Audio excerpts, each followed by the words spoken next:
Olá pessoal, tudo bem? Aqui é o professor Martinez e hoje a gente vai falar um pouco aqui de libertarianismo de quinta geração, aqui no nosso blog Matrix Libertária, né? Então hoje eu vou escrever algo para vocês aqui sobre o espírito do tempo e o karma das escolhas. Pois bem, para quem não conhece o assunto, né? Libertarianismo de quinta geração, ele então vai abranger aqueles assuntos de um ponto de vista de espiritualidade. Né? Primeira geração seria a anarquia, segunda geração seria o anarcocapitalismo, terceira geração seria as liberdades individuais, né, as conquistas, as liberdades individuais da criação do cidadão. Quarta geração seria o libertarianismo existencialista. E quinta geração, um contexto mais espiritualizado. Aqui a gente falando de libertarianismo de quinta geração, né, a gente tem que discutir uma coisa que chama espírito do tempo. Então, espírito do tempo, né, eu até fiz essa postagem no nosso blog hoje, ela nada mais é, né, do que o conjunto a massa, né, de pensamentos, mentalidades expressos na maior parte da população em um determinado momento de sua história relacionados a um determinado país. Né? Então é a soma, né, quando a gente fala espírito do tempo, a gente fala da soma das mentalidades, né, do inconsciente coletivo e do consciente também, né, que ligam as pessoas, né, daquele determinado grupo social, em um determinado momento de sua história. Então, a partir dessa conjunção, né, de pessoas em determinado local, né, sob uma determinada soberania, a gente tem o espírito do tempo. Então, nós podemos dizer que cada país tem um espírito do tempo, né, e cada país, então, vai oferir, a partir desse espírito do tempo, né, determinadas vivências, determinadas decisões críticas que vão orientar a vida desse determinado povo, né, que vão trazer os resultados do que esse povo vai atingir, né, na sua existência. Resultados, né, que podem trazer grandes conquistas, né, podem trazer grandes, né, prosperidade, construções, sucesso para determinada população ou fracasso, né. Então isso é uma coisa inerente ao espírito do tempo daquelas determinadas pessoas ali naquele momento histórico.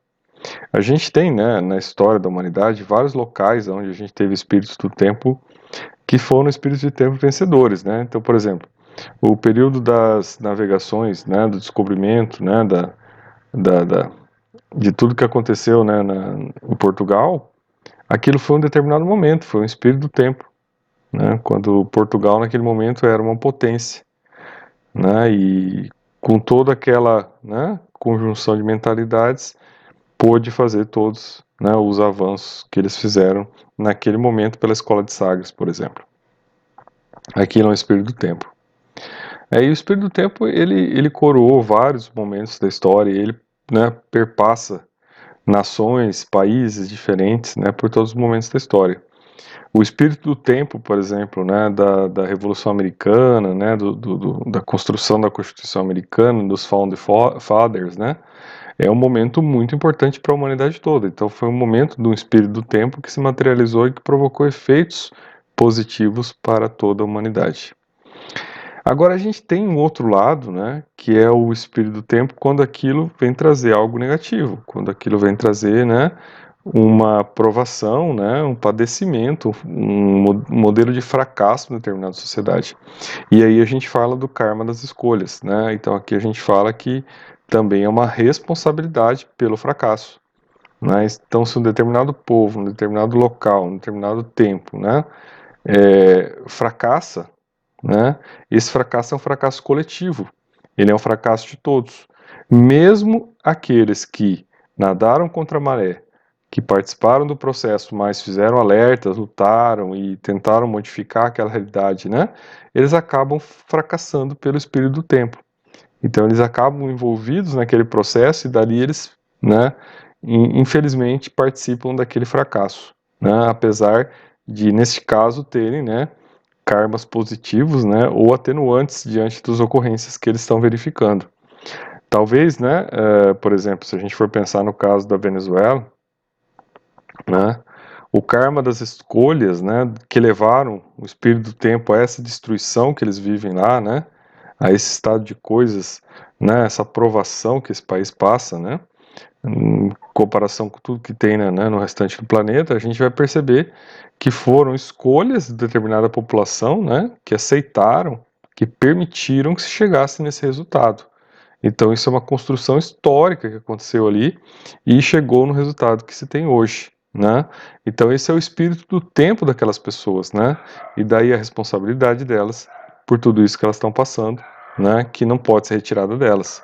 É o karma delas também, né? Isso faz parte das responsabilidades que elas possuem. E agora, interessantemente, né? A gente vê o espírito do tempo das coisas que estão acontecendo no Chile, né? Então a gente tem um momento histórico no Chile, claro que aí é uma ruptura talvez com o espírito do tempo de outro momento, que é o momento que embasava, né, a existência de uma ditadura, e agora a gente vê um espírito do tempo onde se quer superar, né, a última ligação que se tem com aquele período anterior, que era a Constituição antiga. Então, né, pela votação que teve no plebiscito, eles concordaram em ter uma nova Constituição, formar uma nova Assembleia Constituinte. 78% dos votantes concordaram. Então, esse é o espírito do tempo atual que pode ser verificado no Chile. Isso é bom ou ruim? Não se sabe, né? Se sabe que vai haver mudança. O foco todo está nas forças da emancipação, né? Porque tem dois pilares que comandam a sociedade. A gente tem o pilar da emancipação e tem o pilar da ordem, né? Então essa antiga Constituição, ela vem dentro de uma ideia de pilar de ordem, né, estabelecida no momento em que havia uma ditadura. E agora a gente tem um avanço para o outro lado, né, para o outro foco, onde nós temos o pilar da emancipação. Então isso é um dado positivo, né? Nesse momento o pilar da emancipação foi vitorioso. Então o espírito do tempo neste momento é esse. Agora, não para aqui, porque nós não sabemos o que vem nessa Constituição. E daí que vem a questão, né? Por quê? Porque você não tem emancipação só de direitos. Emancipação também requer deveres, né? Até porque para você, em sociedade, produzir emancipação, alguém tem que suportar, né, o ônus dessa produção de emancipação. Alguém tem que, né, conceder, alguém vai perder, alguém vai ter que colaborar mais. E nesses acordos é que o espírito do tempo vai demonstrar, né? Se nessas concessões, se nessas construções vai se chegar ao equilíbrio, né, uma resolução de conflitos, a uma saída positiva para que realmente haja um movimento, né, benfazejo, um movimento que venha a trazer vitórias, né, sucessos, prosperidade para todos, ou melhorar as situações, né, do espírito do tempo que está sendo vivido. Agora, sempre é o risco, né? Porque a partir do momento que você só busca o pilar da emancipação, você cai também, né, na disrupção quando ninguém aceita assumir os deveres, né? Então, sem deveres não tem emancipação. Então, esse é o detalhe que tem que ser colocado em questão. Esse espírito do tempo, né, que foi comemorado agora, né, ele vai ser emancipatório até o ponto em que os deveres também sejam assumidos por aqueles que querem emancipação, né? Porque todos têm que ter deveres, né? Não existem só pessoas com direitos enquanto outras só têm deveres. Todos têm deveres. Essa é a base de qualquer processo, qualquer idealização do espírito do tempo que venha para produzir resultados. Começa pela base dos deveres, do pilar da ordem. Então, sem o pilar da ordem, né, dos deveres, não há como existir um pilar dos direitos. E daí você cai em situações, né, a partir do momento que esses pilares não são dosados, equilibrados, você cai em situações disruptivas como acontece na Venezuela, onde as pessoas só quiseram direitos, mas como os direitos não podem ser só direitos e há também a questão dos deveres, né, daí não se encontrou uma saída de equilíbrio e o que se optou, pelo contrário, foi o quê? Em si, esse espírito do tempo encerrar, né, os espaços emancipatórios e implantar um espaço de ordem, de uma nova ordem que vem nesse caso, né, para impor, né, a limitação dos direitos. E aí que é o paradoxo de tudo isso, né? O paradoxo dessas escolhas, porque elas podem trazer também o karma dessas escolhas erradas, que levam então o quê? a completa perda das emancipações esperadas. E é isso que pode acontecer no Chile, né? Um excesso de busca de emancipação sem responsabilidades, sem, né, assunção de deveres, que pode levar num completo caos, e deste caos uma ordem chamada, né, para supressão, né, de todas essas buscas de emancipação, porque uma vez que elas não têm limites, elas precisam ser controladas de alguma forma.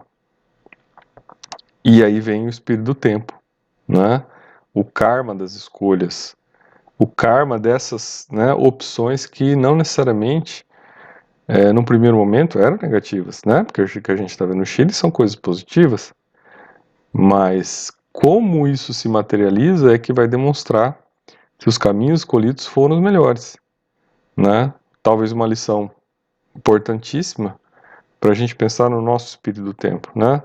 Qual é o espírito do tempo do Brasil? Qual é o espírito do tempo que nós queremos?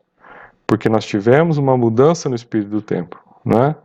Houve um movimento de mudança nos últimos anos, né? Houve uma mudança de paradigmas.